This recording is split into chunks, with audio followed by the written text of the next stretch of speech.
guys, so I didn't really want to be making this video. This is not a video I planned on making. I planned on having an amazing series for the spring session, January through May, of hosting exchange student and how amazing it is because we've had such, two great students that stayed with us. But now I'm going to call some BS on the host exchange program system. So we're going to start with just a quick recap of the things that happened previously. We went through a company called Green Heart, and we had this amazing coordinator. She really worked with us to find the best student. We had a male student from Vietnam for our first student. When he arrived in August, she was completely there. Like if I messaged her like, hey, what about this, what about that? Or can I ask him this? Or, just the things you have when you don't know someone else's culture that well. And I knew some stuff about the culture, but not that much. And what I thought I knew, he would tell me something and be like, oh my gosh, really? And just like different things that I didn't know that we don't hear about here in America about Vietnam. And we really, really loved our student. Like he will forever be part of our family as far as I'm concerned.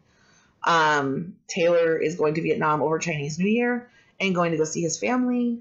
We still have great contact with his family.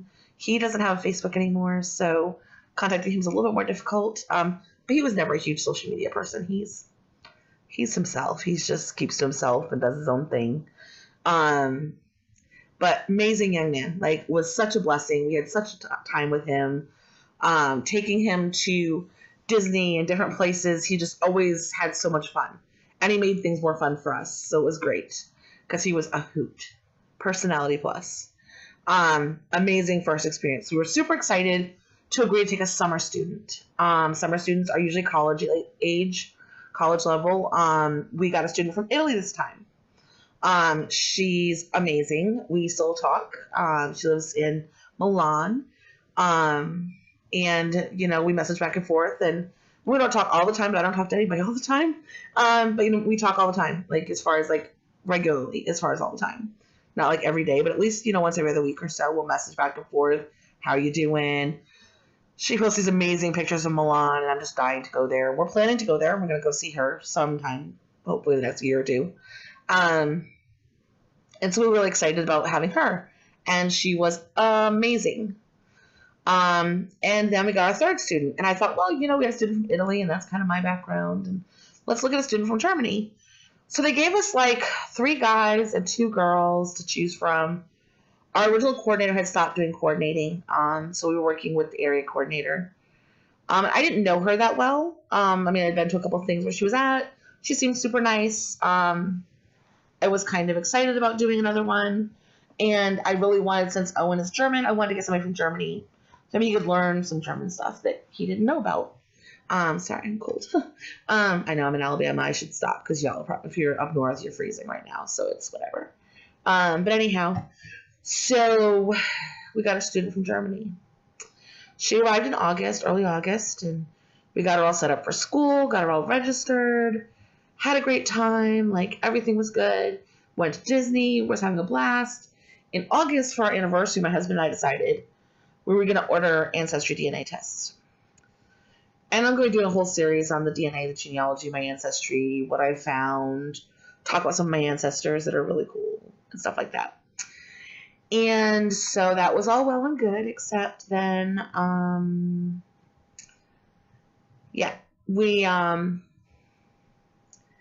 an issue when our DNA test came back that I had not. First of all, you think you know where you come from, and sometimes you're just shocked. And you'll understand when you see me read my DNA why I was a little bit shocked. But this is a piece of it. This is a piece of my DNA.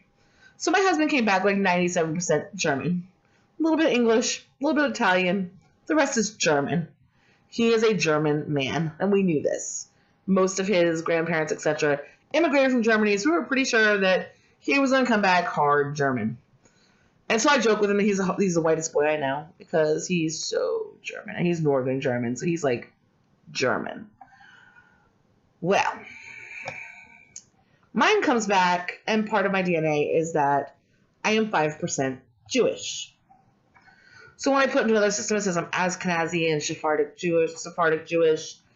On GEDCOM, and I was like, oh, GEDmatch. And I'm like, oh, that's cool. So I kind of started looking into what it was and what that meant, and, you know, kind of that. It's something I've never really thought of. Like, it was a joke in high school because I had this really huge crush on this Jewish boy. And my family was like, well, you can't like him because he's Jewish, and his family would never agree to you dating him. And I was like, man. I was so upset because he was so cute. I actually saw him years later, and he was still very handsome. But anyhow, so needless to say, so that was that, you know, like, I was 5% Jewish. I didn't think much of it. I was like, oh, that's funny. I'm like, and you're the German one, I'm the Jew, you know, like, we'd laugh about it, and it was kind of just a running joke. And then I noticed, like, immediately, but I kind of didn't notice it at first, like, second day I really noticed it. She started, like, barking orders at me, and, like, I'd walk in the door, and she'd be like, you know, what are you making for dinner? And stuff like that. And then we had a conversation that, you know, I had a family meeting. And I said, hey, you know, something we've done said or done that's offended you. Are we doing something wrong? And her only comment was my grandmother was a Nazi supporter. And I honestly, at that point, I had no idea what that meant. Like, I mean, I knew what it meant, but I didn't realize what she was saying by that. I now understand a little bit better from what happened after that. So then it started being things like she'd finish dinner and she'd just slide the plate at me like that. Like,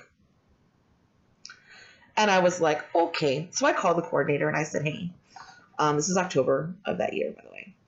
I was like, hey, I don't know what's going on, but she's really changed. Like, and she's like, well, you know what's happened? And I said, well, we got our DNA test. I said, but I can't imagine something on my DNA test would make her do this. I don't know if I've asked her if we said or done anything. She said no. She said she likes it here. She likes us. Da-da-da. That's what she tells me when I ask her. But I don't understand what's going on. And so she called the student and talked to the student. She's like, I don't understand either. The student's saying everything's fine. And I'm like, well, would she say that, you know, just to think that we might send her away or whatever? You know, if we've done something, we want to know. Because I'm very much that person. If I've hurt somebody or said something to someone, I want to fix it. And I want to fix it hardcore.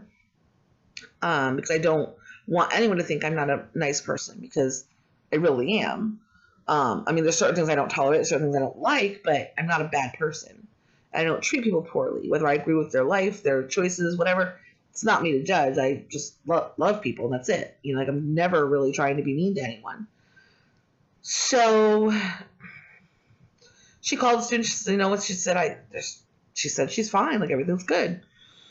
So things kept going on. I finally, my husband said, am I imagining this? Like, and he's like, no. He's like, I don't understand. Like, she talks to me all the time, but if you ask her a question, you get, And I'm like, well, obviously she doesn't like me. I'm like, wait, it's because I'm fat, you know, like. And so we had a conversation one night where I explained my medical condition and why I'm overweight, and, you know, what I, you know, that during the day when she was at school, you know, I was at work, I went to the gym, and I was working out every day, but it's not because of my condition. I don't lose weight like other people do. Like, it's not like that. And so I explained all this stuff to her, and she was like, I don't care if you're fat. Like, we have lots of fat people in Germany. Like, it's not a big deal. And I was like, okay. And I'm like, that's not it then. Like, what is it? And so my daughter said to her one day, you know, what's the matter? Like, I don't understand why you've been doing stuff the way you have, because she was literally like, she'd knock over something of my daughter's, and then she'd just leave it on the floor. And like, she was being really disrespectful. And she's like, I don't understand what's going on, because we were fine up until recently. Like, did I do something, or did my mom do something? Did one of us do something to upset you? Is there something going on at school? And she turned to my daughter and she goes, no, it's just, I hate the fact that the Nazis failed and that the Jews didn't get completely taken out. And my daughter was like, what? Like, she was taken back, because I don't think I've ever known someone in my life. I mean, I have family that is racist to a point, but they would never say something like that about another race. Like, that's not, I have family members who don't appreciate or don't accept other races, and that's one thing, but to wish them dead is a whole new topic. So the rest will be in video number 2. Bye.